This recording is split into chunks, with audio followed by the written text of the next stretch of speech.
Yes दोस्तों, बात करते हैं डीएनएस वर्सेस एलर्जी।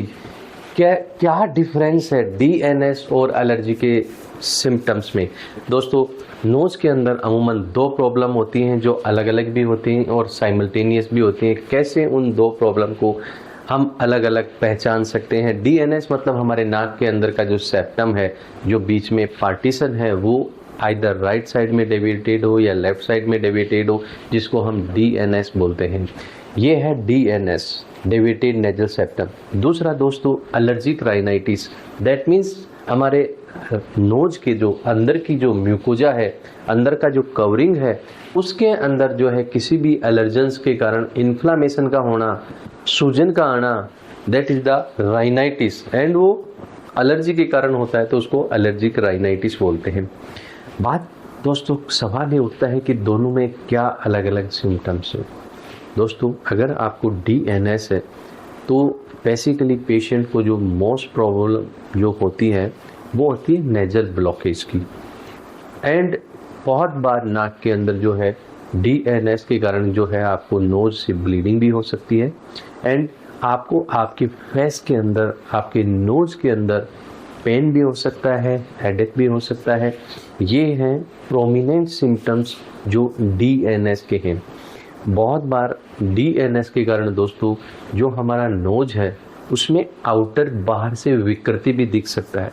वो विकृति ये हो सकती है कि नाक टेढ़ा हो सकता है, नाक एक तरफ डेविएटेड हो सकता है।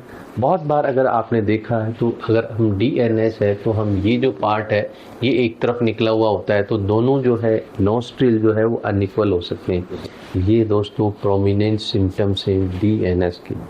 अब एलर्जी अगर किसी पेशेंट्स को है तो दोस्तों एलर्जी के कारण क्या है कि नेजल ब्लॉकेज प्रोमिनेंट नहीं होती, नेजल डिस्चार्ज कि आपके नोज के अंदर बार बार पानी का निकलना, नंबर 2। एंड जो नोज के अंदर जो फ्लूइड और पानी निकलता है उसके साथ में ईचिंग, कफिंग एंड स्नीजिंग। आपको बहुत सारी छींकें आएंगी, बहुत सारा जो है वो खांसी होगी। एंड नाक के पीछे जो है गले का टपकना, पानी का टपकना, जिसको हम मेडिकल लैंग्वेज में पोस्ट नेजल ड्रिप बोलते हैं। एंड नेजल ब्लॉकेज दोस्तों जब इसके अंदर एलर्जिक राइनाइटिस में स्टार्ट होता है तो दैट इज नॉट कांस्टेंट, वो वेरिएट करेगा। दूसरी तरफ जो नेजल ब्लॉकेज डीएनएस के कारण था वो आपको वेरिएट नहीं करता, 24 घंटे उतना ही रहेगा। लेकिन जो एलर्जी के कारण जो आपकी कंप्लेंट होगी नेजल ब्लॉकेज की, वो दोस्तों ऐसा होगी कि पेशेंट कहेगा सुबह सुबह ब्लॉक रहता है, शाम को ठीक हो जाता है, या कभी नाक में दवा डाल लेता हूँ तो आराम आ जाता है। क्योंकि दोस्तों वो जो म्यूकोजा का इन्फ्लामेशन है एलर्जिक राइनाइटिस के कारण, जो अंदर सूजन आ गई उसके कारण ब्लॉकेज है, उसमें हम जब दवा डालते हैं तो वो जो अंदर की म्यूकोजा है वो श्रिंक हो जाती है, नैरो हो जाती है, उससे हमारे स्पेस बन जाता है। That is allergic rhinitis. लेकिन अगर आपने डीएनएस में दवा भी डाली तो उसमें कोई सिग्निफिकेंट इम्प्रूवमेंट नहीं होता। एलर्जिक राइनाइटिस के अंदर दोस्तों नोज से ब्लीडिंग बहुत कम होती है, रेयर टू रेयरेस्ट है।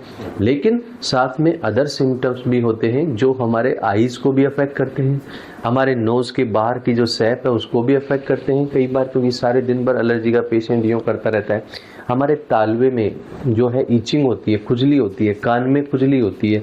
सो दोस्तों ये जो सिम्टम्स हैं ये एलर्जी के सिम्टम्स हैं, एलर्जिक राइनाइटिस के सिम्टम्स हैं एंड नेजल ब्लॉकेज के सिम्टम्स जैसे हमने डिस्कस किया।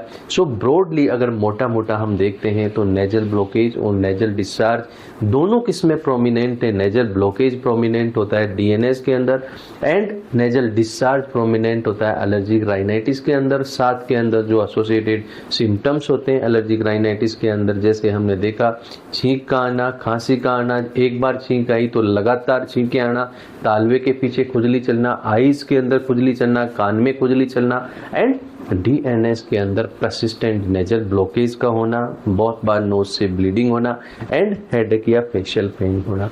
सो देखा दोस्तों आपने, बिल्कुल हम इन सिम्टम्स से ये पहचान सकते हैं कि मेरे को एलर्जिक राइनाइटिस है या मेरे को डीएनएस है।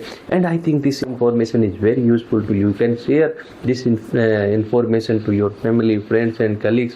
एंड जाते जाते जो हमारा नया चैनल है नक्स राइनोप्लास्टी सेंटर, उसको सब्सक्राइब करना और बेल आइकॉन को प्रेस करना ना भूलें, जिससे अनेक उपयोगी वीडियोस का नोटिफिकेशन आपको मिलता रहे। Thank you.